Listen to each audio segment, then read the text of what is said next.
The year was 2008, and behind the gates of Neverland Ranch, a different Michael Jackson existed than the one the world knew. This wasn't the king of pop who had thrilled millions with his moonwalk or changed music forever with Thriller. This was a broken man, trapped in a prison of his own making, surrounded by people who saw dollar signs instead of a human being crying out for salvation. Dr. Sarah Martinez had been called to the ranch under the pretense of a routine medical consultation. As a respected physician specializing in addiction medicine, she had treated celebrities before, but nothing could have prepared her for what she discovered that cold November evening. The security guard who let her through the ornate gates seemed nervous, constantly checking his watch and glancing toward the main house, as if expecting something terrible to happen. The mansion itself told a story of decay masked by luxury. Golden fixtures gleamed under crystal chandeliers, but the air felt heavy with secrets and suffering. Children's laughter echoed from old recordings playing somewhere in the distance, a haunting reminder of happier times when Neverland truly was a place of joy and wonder. Michael appeared in the doorway of his private study like a ghost of his former self. His once vibrant presence had diminished to something fragile and desperate. His hands shook slightly as he gestured for her to sit, and his famous voice, which had once commanded stages across the world, now came out as barely more than a whisper. The man who had sung about healing the world was himself in desperate need of healing. "They said you were different," Michael began, his eyes darting toward the door as if checking for eavesdroppers. "They said you actually care about people, not just the money they can make you." His words carried a weight that made Dr. Martinez's heart ache. Here was someone who had been betrayed so many times that trust had become his rarest commodity. As their conversation continued, the true scope of Michael's imprisonment became clear. He wasn't just struggling with prescription drug dependency. He was surrounded by a web of people who had made him dependent on them. His daily routine was controlled by handlers who decided what he ate, when he slept, and even who he could speak to. Every decision was filtered through individuals who claimed to have his best interests at heart, but whose actions suggested otherwise. The most heartbreaking revelation came when Michael showed her a letter he had written to his children but never sent. In it, he expressed his fear that he might not be strong enough to break free from the cycle that was slowly killing him. He wrote about wanting to be the father they deserved, the man his mother had raised him to be, but feeling trapped by circumstances that seemed impossible to escape. Dr. Martinez realized this wasn't just a medical consultation. This was a man's desperate plea for someone to see him as more than a celebrity, more than a source of income, more than a headline waiting to happen. This was Michael Jackson, the human being, asking for help in the only way he knew how, quietly, privately, and with the kind of vulnerability that fame had taught him to hide from the world. The evening air grew colder as they talked, and Michael pulled a blanket around his shoulders. It was a simple gesture, but it revealed just how fragile he had become. This was the same person who had once commanded stadiums full of screaming fans, who had danced with presidents and royalty, who had broken down barriers and changed the face of entertainment forever. Now, he sat shivering in his own home, afraid of the very people who claimed to protect him. As Dr. Martinez prepared to leave that first night, Michael grabbed her hand with surprising strength. His eyes, which had seemed so distant and hollow throughout their conversation, suddenly blazed with a fierce determination. "If someone doesn't help me soon," he said, his voice barely audible, "I don't think I'm going to make it much longer." Those words would haunt her for weeks to come, driving her to make a decision that would change both of their lives forever. The security cameras mounted in every corner of the room seemed to watch their every move, and Dr. Martinez understood that even this conversation was probably being monitored and reported to others. As she walked back to her car, she knew she couldn't simply prescribe medication and walk away. Michael Jackson wasn't just another patient. He was a human being in crisis, and somehow, she had become his lifeline to hope. Dr. Martinez couldn't sleep that night. Michael's desperate words echoed in her mind, but it was something else that troubled her even more. The fear she had seen in his eyes when certain names were mentioned during their conversation. As a medical professional, she had learned to read between the lines, and every instinct told her that Michael's situation was far more dangerous than a simple addiction case. The next morning brought an unexpected phone call. A voice she didn't recognize claimed to be calling on Michael's behalf, but the tone was threatening rather than grateful. "The consultation went well, I trust?" the caller asked. "Mr. Jackson won't be needing any follow-up appointments. His current medical team has everything under control." The line went dead before she could respond, leaving her staring at her phone with a growing sense of dread. Against her better judgment, Dr. Martinez decided to investigate. She reached out to colleagues who had worked with high-profile clients, carefully asking questions about Michael's medical history without revealing why she needed the information. What she discovered made her blood run cold. Several doctors reported similar experiences, being called in for consultations, then mysteriously dismissed after showing genuine concern for Michael's well-being. Dr. Patricia Williams, a psychiatrist who had briefly treated Michael 2 years earlier, agreed to meet at a small cafe downtown. Patricia looked nervous as she stirred her coffee, constantly glancing around as if expecting to be overheard. "You have to understand," she whispered. "Michael isn't just struggling with addiction. He's being systematically controlled through medication. When I tried to reduce his dosages and implement proper treatment protocols, I was threatened." The revelation hit Dr. Martinez like a physical blow. Patricia explained how Michael's daily routine was regulated through carefully timed medications that kept him compliant but not healthy. His handlers had created a system where he was functional enough to perform when needed but too dependent to make independent decisions about his own life and career. "I have documentation," Patricia continued, sliding a manila envelope across the table. "Medical records that show a clear pattern of overprescription and medication scheduling designed to maintain dependency rather than promote healing. But I was too scared to do anything with it. They made it clear that my career would be over if I spoke out." Inside the envelope, Dr. Martinez found copies of prescriptions that painted a horrifying picture. Multiple doctors were writing overlapping prescriptions for powerful sedatives, stimulants, and painkillers. The scheduling was precise. Medications designed to wake him up for performances and meetings, then other drugs to help him sleep, then more to manage anxiety and pain. It was a chemical prison that kept Michael trapped in a cycle of dependency. But the most damning evidence was a series of emails between members of Michael's management team discussing his medical management. The language was clinical and cold, referring to Michael not as a person, but as an asset that needed to be maintained. One email explicitly discussed the importance of keeping him manageable through careful medication control. Dr. Martinez felt sick as she read through the documents. This wasn't just medical malpractice. It was systematic abuse of someone who had trusted the wrong people with his life and health. The Michael Jackson she had met the night before wasn't just struggling with addiction. He was a prisoner in his own life, surrounded by people who were slowly killing him while pretending to help. That afternoon, she received another call from the same mysterious voice. This time, the message was clear.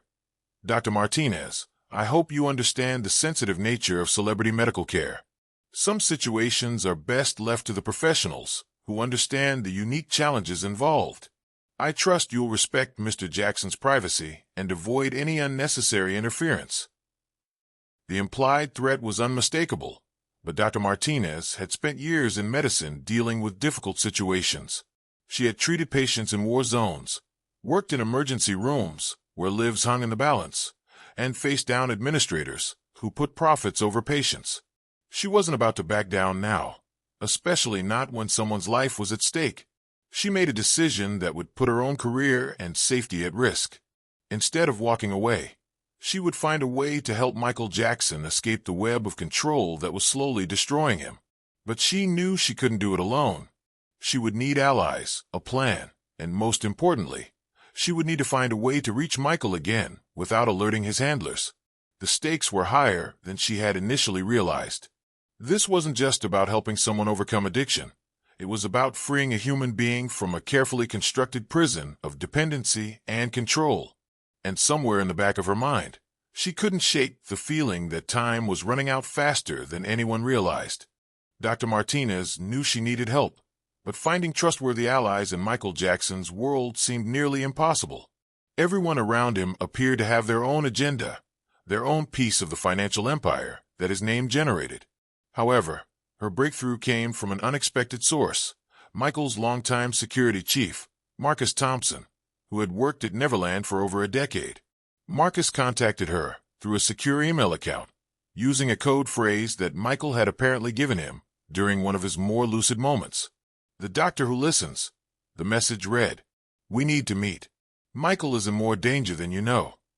The meeting was arranged for a truck stop 40 miles outside of Los Angeles, far from the prying eyes and ears that seemed to monitor Michael's every move. Marcus was an imposing figure, but his eyes held the same concern and fear that Dr. Martinez had seen in Michael's. As they sat in a corner booth of the nearly empty diner, he revealed the true extent of the surveillance and control that surrounded Michael's daily life. Every phone call was monitored, every visitor screened and reported, every meal planned and supervised by people who claimed to have his best interests at heart. "I've been watching this happen for years," Marcus said, his voice heavy with guilt. "At first, I thought they were just trying to help him manage his health problems. But gradually, I realized they were creating the very problems they claimed to be solving. The medications, the isolation, the constant supervision. It's not protection, it's imprisonment." Marcus had been secretly documenting the systematic control for months, keeping detailed records of medication schedules, visitor logs, and the web of financial relationships that bound Michael to his handlers. He showed Dr. Martinez photographs taken with a hidden camera, revealing the elaborate system of monitoring that extended to every room in Neverland Ranch. The most disturbing revelation was that Michael had tried to seek help before. Several times over the past 2 years, he had attempted to contact other doctors, old friends, and even family members who might help him break free. Each time, his attempts were discovered and thwarted. The consequences were always the same: increased surveillance, modified medication schedules, and deeper isolation from anyone who might offer genuine assistance. "There's something else," Marcus said, lowering his voice even further. "I think they're planning something permanent. I've overheard conversations about Michael's will, about what happens to his assets if something happens to him. They talk about him like he's already dead, just a matter of timing." Dr. Martinez felt a chill run down her spine. The implication was terrifying, that the people controlling Michael might be preparing for a future without him, while ensuring that future would be financially beneficial to them. The systematic drugging, the isolation, the control over his medical care, it all suddenly made sense as preparation for something unthinkable. Together, they began planning what they privately called Operation Freedom. The plan was complex and dangerous, requiring precise timing and absolute secrecy. They would need to extract Michael from Neverland during a narrow window when security was lighter, get him to a secure medical facility where he could safely detox under proper supervision, and somehow do all of this without alerting the network of people who profited from his continued dependence. Dr. Martinez reached out to her mentor, Dr. Robertson, who ran a private medical facility specializing in addiction treatment for high-profile clients. Without revealing Michael's identity, she explained the situation: a patient under systematic medical abuse who needed immediate intervention and protection. Dr. Chen had seen similar cases before and agreed to help, asking no questions about the patient's identity. Marcus identified the best opportunity for extraction. Every Tuesday evening, most of Michael's regular handlers attended a weekly business meeting in Los Angeles, leaving only minimal security at the ranch. Michael's personal physician would be present, but Marcus had observed that he typically spent these evenings heavily drinking in the guest house, often passing out by 9 o'clock. The plan required Dr. Martinez to return to Neverland under the pretense of a follow-up medical consultation. She would bring a medical bag containing emergency detox medications and equipment for monitoring Michael's vital signs during the initial withdrawal phase. Marcus would create a distraction for the remaining security, and they would have a maximum of 3 hours to get Michael to the safe facility. But as they finalized their preparations, both Dr. Martinez and Marcus understood the enormous risks they were taking. If they were caught, their careers would be destroyed. They could face legal consequences, and Michael himself might suffer retaliation that could prove fatal. Yet doing nothing felt even more dangerous. They both believed that Michael Jackson was slowly dying, and time was running out. The night before their planned rescue, Dr. Martinez received one final message from Michael, smuggled out through Marcus. It was a single sentence written in shaky handwriting. "I'm ready to be free, even if it kills me." Those words gave her the strength she needed to move forward with their dangerous plan. Tuesday evening arrived with an unseasonable storm, as if nature itself was providing cover for their desperate mission. Dr. Martinez drove through the rain toward Neverland Ranch, her heart pounding with a mixture of fear and determination. In her medical bag, alongside standard equipment, were the specialized medications needed to help Michael through the dangerous first stages of withdrawal from his cocktail of prescribed drugs. Marcus had spent the day carefully observing the security routines, confirming that most of the regular handlers were indeed at their weekly meeting in Los Angeles. The skeleton crew left behind consisted of 2 guards at the main gate, 1 roving patrol, and Michael's personal physician, Dr. Gerald Hoffman, who was already showing signs of his typical Tuesday evening drinking session. The plan began with Dr. Martinez's arrival at exactly 7:30 p.m., presenting herself for what appeared to be a routine follow-up appointment. The guards recognized her from her previous visit and, after checking with someone by radio, allowed her to proceed to the main house.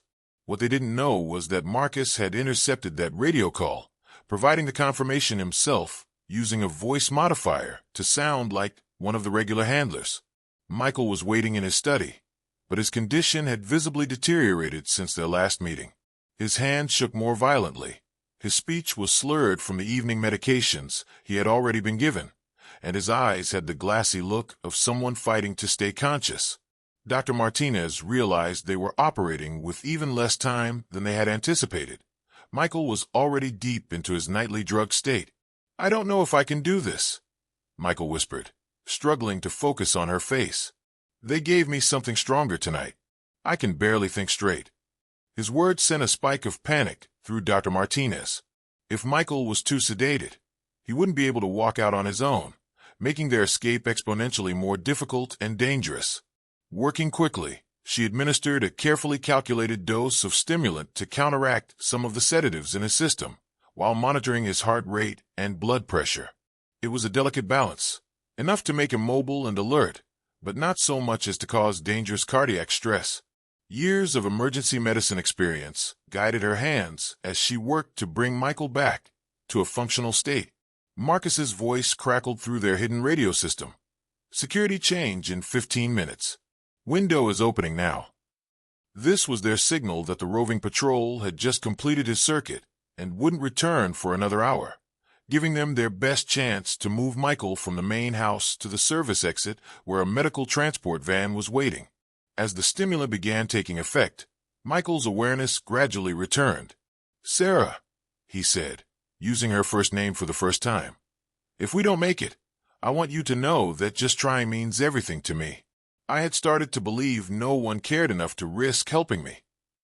Tears ran down his face as he spoke, but his voice was stronger, more like the Michael Jackson the world remembered. They moved through the house slowly, Michael leaning on Dr. Martinez for support while Marcus disabled security cameras along their route. The mansion that had once been filled with laughter and music now felt like a maze of shadows and secrets. Every creak of the old wooden floors seemed amplified in the silence. Every distant sound could signal discovery and failure. The most dangerous moment came as they passed Dr. Hoffman's quarters. Through the window, they could see him slumped over his desk, an empty bottle nearby, but they had no way of knowing how deeply he was sleeping. One sound, one unexpected movement, and their entire plan could collapse. Michael stumbled slightly, grabbing onto a decorative table to steady himself, causing a small vase to wobble precariously. Dr. Martinez caught the vase just before it fell, her heart hammering so loudly she was sure it could be heard throughout the house. Michael squeezed her hand gratefully, and they continued their careful journey toward freedom. In that moment, she realized this wasn't just about saving Michael Jackson the celebrity. This was about saving Michael, the frightened human being who had been trapped for so long he had almost forgotten what freedom felt like. When they finally reached the service exit, the medical transport van was waiting exactly as planned, with Dr. Chen's trusted team ready to begin immediate medical care. As Marcus helped Michael into the van, the security chief made a decision that surprised everyone. "I'm coming with you," he said firmly. "If I stay here, they'll know I helped. And Michael is going to need someone he trusts during recovery." The van pulled away from Neverland Ranch at exactly 9:47 p.m., carrying Michael Jackson toward the first real chance at freedom and recovery he had experienced in years. But as Dr. Martinez monitored his vital signs during the drive, she knew their most dangerous challenges still lay ahead. Getting Michael out had been only the beginning. Now they had to keep him alive through withdrawal and hidden from the powerful people who would stop at nothing to bring him back under their control. The secure medical facility where they brought Michael looked nothing like a typical hospital. Hidden in the mountains outside Los Angeles, it resembled a luxury retreat center, designed to provide privacy and protection for high-profile patients seeking treatment away from public scrutiny. Dr. Chen had chosen this location specifically because it was off the grid, with its own power supply and communication systems that couldn't be easily monitored or infiltrated. Michael's first 72 hours at the facility were the most critical and dangerous. The combination of medications he had been taking created a complex web of dependencies that made withdrawal potentially life-threatening. His body had become so accustomed to the chemical cocktail that removing it too quickly could cause seizures, cardiac arrest, or complete system failure. Dr. Martinez barely left his side, monitoring every vital sign and adjusting treatment protocols around the clock. The physical symptoms were brutal but expected: tremors, nausea, severe anxiety, and hallucinations as his brain struggled to function without its chemical crutches. But it was the psychological breakthrough on the fourth day that truly marked the beginning of Michael's journey back to himself. As the fog of constant medication began to lift, his natural intelligence and creativity started to resurface. "I remember now," he said during one of their morning sessions, his voice clearer than it had been in years. "I remember what it felt like to make decisions for myself, to have ideas that were my own instead of just reactions to whatever pills they gave me." He began writing in a journal that Dr. Martinez had provided, pouring out years of suppressed thoughts and emotions onto paper. Meanwhile, the outside world was erupting in chaos. Michael's disappearance from Neverland had been discovered within hours, triggering a massive search effort that officially focused on his safety, but privately aimed at bringing him back under control. Private investigators, security firms, and even some questionable law enforcement contacts were mobilized to find him. Marcus proved invaluable during this period, using his knowledge of Michael's business relationships to identify which search efforts were genuine concern and which were attempts to recapture an escaped asset. He intercepted communications, misdirected search teams, and provided crucial intelligence about the increasingly desperate measures being taken by Michael's former handlers. The breakthrough came when Dr. Martinez helped Michael connect with his sister Janet through a secure communication line. Janet had been trying to reach her brother for months, growing increasingly concerned about reports of his deteriorating condition. When she heard Michael's voice, clearer and more lucid than it had been in years, she broke down in tears of relief. "They told me you didn't want to see family," Janet said through her tears. "They said you were too sick, too fragile, that visitors would set back your recovery. I believed them because I wanted to believe they were helping you." This conversation revealed how Michael's isolation had been maintained through lies told to his loved ones, making everyone believe they were protecting him by staying away. Janet became their most powerful ally. As a successful artist in her own right, she had resources and connections that could protect Michael legally and financially. She immediately hired the best entertainment lawyers in the country to review Michael's contracts and business relationships, discovering a web of agreements that had been signed while he was heavily medicated, agreements that gave others unprecedented control over his career and assets. The legal battle was swift but intense. Janet's lawyers filed emergency motions to void contracts signed under duress, froze financial accounts that had been systematically drained, and obtained restraining orders against several individuals who had been controlling Michael's life. The evidence of systematic abuse through medication was so compelling that judges granted unprecedented protections for Michael's recovery process. But the most important victory was personal. As Michael's physical health improved and his mind cleared, he began to rediscover parts of himself that had been buried under years of chemical control. He started composing music again, Not the manufactured pop that had been demanded of him, but deeply personal songs about survival, redemption, and hope. Dr. Martinez watched in amazement as the broken man she had first met at Neverland transformed back into the creative force who had changed the world through music. His natural charisma returned, his famous smile became genuine instead of performed, and his eyes regained the spark that had once captivated millions of fans worldwide. 3 months after the rescue, Michael was strong enough to make his first public statement. Rather than a comeback announcement or explanation of his absence, he chose to focus on gratitude, thanking the people who had saved his life, and expressing hope that his experience might help others trapped in similar situations. Freedom, he said in a voice that carried all the strength and vulnerability of his journey, isn't just about being able to make your own choices. It's about remembering that you deserve to make those choices, that your life has value beyond what others can take from it. As he spoke, Dr. Martinez realized that saving Michael Jackson had changed her life as much as it had saved his. The rescue had been successful, but more than that, it had given the world back an artist, a brother, and a human being who had almost been lost forever. Michael Jackson was free, and for the first time in years, he was truly alive.